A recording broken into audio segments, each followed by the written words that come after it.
नमस्ते यहाँ सबैलाई। आज तपाईहरुलाई म केबल क्रन्चेस एप्सको लागि चाहिँ एउटा टिप्स लिएर आएको छु। कसरी गर्ने भन्ने कुराहरु चाहिँ म देखाउँछु। ल यसलाई अलिकति गाह्रो हुन्छ। अब अनुभव भइसकेको मान्छेहरुले चाहिँ मिलाउन सक्छ। अनुभव नभएको मान्छेहरुलाई चाहिँ हामीले जति देखाउँदाखेरि पनि मिलाउन सकेको हुँदैन।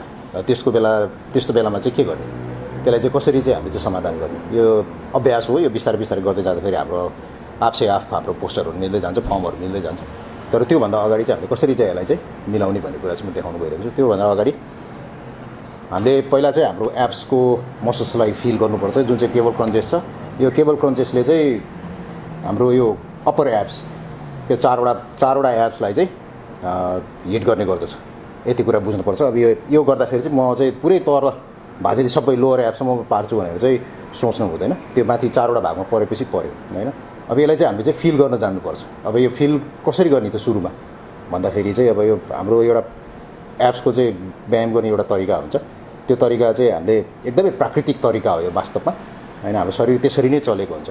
हामीले त्यो शरीरलाई चाहिँ त्यसरी चलाउन सकेनौँ भने चाहिँ हाम्रो एप्सले महसुस गर्न पाउँदैन अथवा तोड पनि पाउँदैन।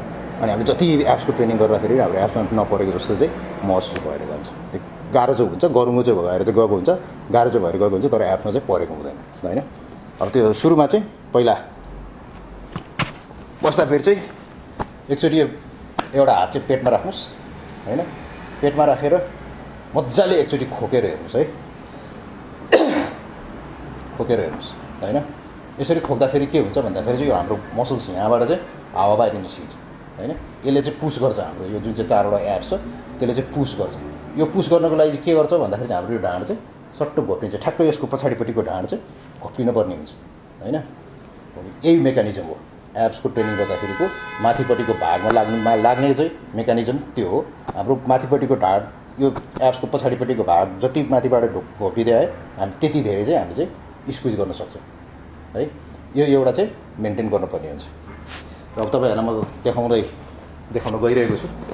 र यो केबल क्रन्चेस गर्दाखेरि चाहिँ कसरी गर्ने हो है। सुरुमा बस्दाखेरि चाहिँ यो जति पनि भाग छ यो घोडा र हाम्रो हिप सकेसम्म स्ट्रेट हुनुपर्छ है, सिधा हुनुपर्छ। र यो लिएर आएर चाहिँ केबललाई चाहिँ ठ्याक्क ल्याएर यहाँ राख्ने। तल ल्याउँदाखेरि चाहिँ यहाँ पुरै तलसम्म ल्याउनु पर्छ भन्ने जरुरी पनि छैन। सुरुमा सक्छ भन्ने जरुरी पनि हुँदैन है। जति सक्छ त्यतिसम्म यसरी लिएर आउने माथि ठ्याक्क एप्सलाई तन्किदिने हो है। अब धेरै जसो चाहिँ यस्तो भइरहेको हुन्छ सुरुमा। यो एकदमै सामान्य हो यो।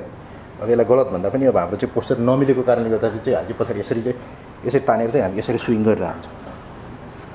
यसरी स्विङ गरेर आउँछौँ।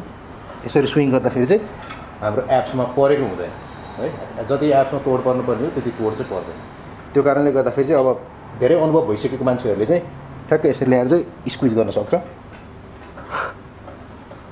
तल लिएर आएर चाहिँ कुइनालाई चाहिँ घोडातिर लिएर आउने। र यो भाग चाहिँ स्टेबल हुनुपर्छ है। अब सकिएन के गर्ने, भर्खर अब व्यायाम गर्न सुरुवात गरेको छ। अब यो एप अब केबल क्रन्च गर्न चाहिँ जानिएन, अटोमेटिक चाहिँ हाम्रो बडी चाहिँ स्विङ हुन्छ अथवा हाम्रो हिप चाहिँ स्विङ भएर चाहिँ तल जान्छ। अब यसलाई के गर्ने भन्दाखेरि चाहिँ यस्तो एउटा फोम रोलर पाइन्छ हैन। फोम रोलर चाहिँ ठ्याक्कै यसरी पछाडि राख्ने है। ठ्याक्कै यसरी पछाडि राख्ने। यसरी अड्काएर बसेपछि चाहिँ हामी अटोमेटिक तल जान पाउँदैन।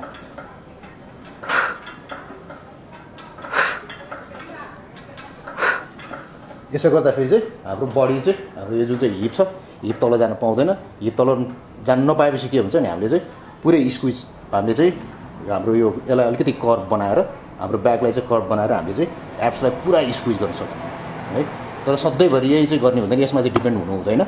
सकेसम्म हामीले चाहिँ हाम्रो यो जति पनि यो चाहिँ हिप छ यो हिपलाई चाहिँ स्टेबल बनाएर हाम्रो यो भागलाई मात्रै जुन चाहिँ एप्सको यो माथिपट्टिको भाग छ त्यो भागलाई मात्रै मुभ गराएर चाहिँ यहाँ चाहिँ बडी चाहिँ स्क्विज फिल गर्नुपर्छ।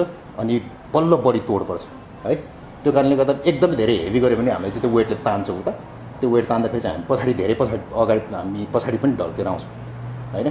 त्यो कारणले गर्दा ठिक्क मिडियम हेभी चाहिँ लिएर अनि हामीले सकेसम्म चाहिँ हाम्रो एप्सलाई चाहिँ एक्टिभेट गर्न सक्यो भने हाम्रो एप्समा धेरैभन्दा धेरै तोड पर्छ र एकदम पोलेर पनि आउँछ यो कुरा चाहिँ अभ्यास गर्नु होला। यदि तपाईँहरूको जिममा छैन भने अब जिमको ओनरलाई भए पनि किन्न लगाएर भए पनि राख्न लगाउनुहोस्। यदि तपाईँहरू जिमको ओनर हुनुहुन्छ भने पनि अवश्य पनि किनेर राख्नुहोस्। यो भर्खर व्यायाम गर्ने मान्छेहरूको लागि चाहिँ यो फर्म मिलाउनको लागि यो फोमले चाहिँ एकदमै राम्रो काम गर्छ है त। हस् त, नमस्ते।